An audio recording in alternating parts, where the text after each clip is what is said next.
when God gives you a prophetic word?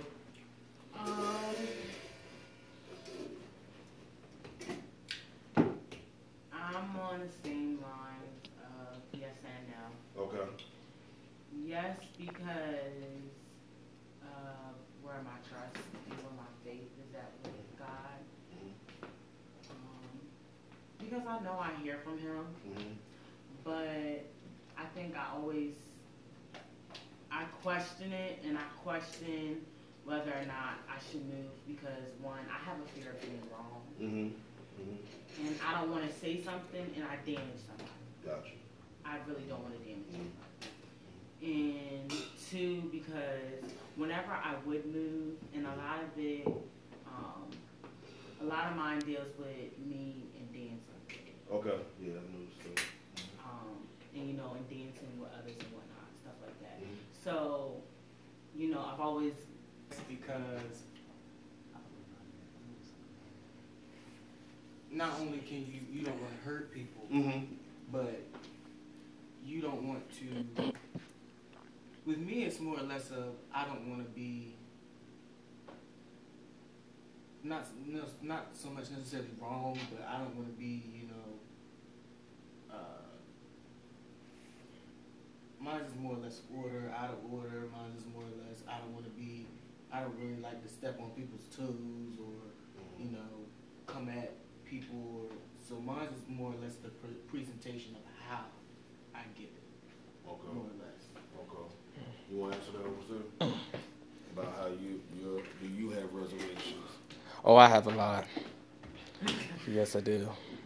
What reservations do you have when it comes to prophesy? Yeah, let's turn the camera on you, man of God. You done recorded everybody. It's time for you to be I gotta put this on the book. I gotta put it. Oh wow. Let's go on the book. I actually have a lot. Okay. A lot of it is majority. I just don't want to do it. Two, I don't. I mean, same with the rest of the people. I don't want to stir nobody wrong, or some of it is I don't want to speak, and I really know you haven't received it, and even if God still tells me to do it, I'm like, what's the point? So a lot of stuff is just my stubbornness and me. Okay. Pastor Lynn, you want to answer, sir? Do you have any reservations when it comes to God using you prophetically? Because I was talking about you last week. I was talking about different styles, the people that minister prophetically. I was talking about how your teaching is prophetic. Oh, it is? So yeah. So when God deals with you concerning the messages that you deliver, is there reservation there at all? Yes, it is. Can you share some of the reasons there might be reservations? Because you're more seasoned than some of us in here, so it might can help them with some of their reservations as well. I think for me, a lot of it is where I'm at with God as far as spiritually. If I feel as though I'm not in what we call the place, that you need, everybody says you're not in your place or the place. That can be one of the leading things to make you feel like reserved or hold back. Another would be just doing it in the first place. It's one thing to be open and want God to use you, or say I'm going to allow God to use me, but then it's another thing to actually have Him using you, and then once He starts doing it, He just starts doing it more. Then you find yourself just being I don't want to say that person, but you find yourself being in that position or that place where God is going to do whatever He's going to do with you. And sometimes that can not be the best place for people who like a sense of control, and who like to feel as though not turn it off on when you want to, but just feel as though not saying I don't want to do work this week or I don't want to help this week, but just saying I want to come to church and get it for myself, or I just want to have a seat, or I just want to enjoy the service or something like that. And then you find yourself up laying hands, prophesying, or being asked to preach or just do whatever in the service. Gotcha. Which is all good, but sometimes you just I got time for that. Sit and chill. But you hit one of my biggest reservations, what it used to be, and that was,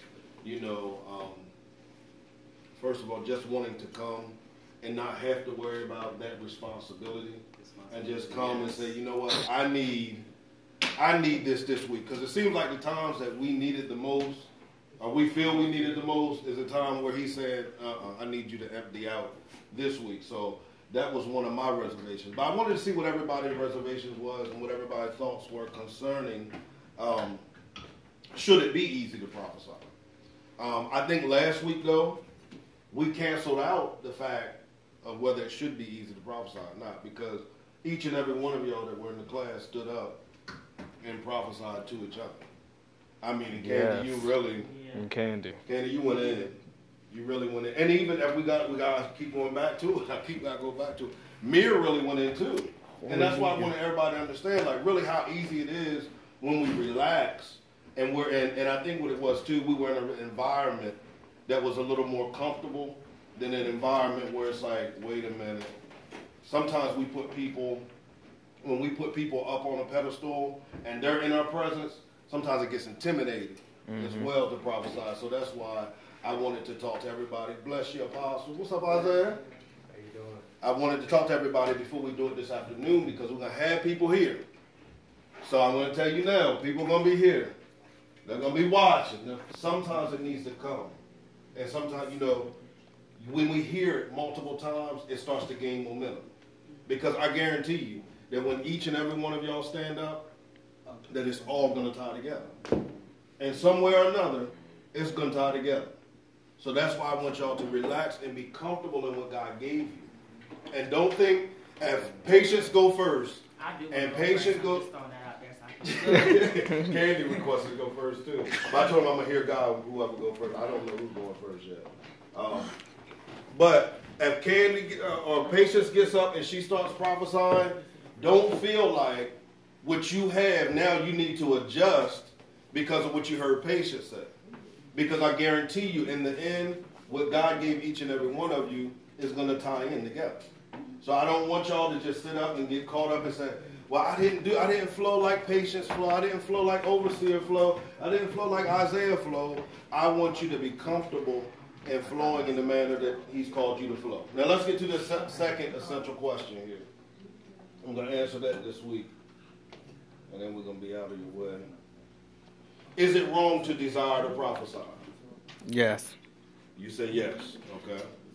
I don't think it's wrong, but the question was, should I desire? But I wrote it wrong last week. It's actually, is it wrong to desire? Oh, is it? Okay. Wait a minute, and we can go with that too. We can have three. Is it wrong to desire to prophesy? Is it wrong? No, wrong. Okay. Should you desire to prophesy? No. Okay. No, it's not wrong. Mm-hmm. Too. I don't make it a desire to. I'm not what you make it, but should you? No, I shouldn't. Okay. Pastor Delane, is it wrong to desire to prophesy? No. Okay. Should we desire to prophesy? Should we desire to prophesy? Mm-hmm.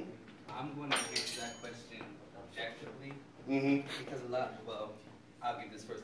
A lot of times when we look at prophecy in the church and in the body, we look at it as being something that people who are up here do, and not people who are down here. Mm-hmm. So we think of it as being this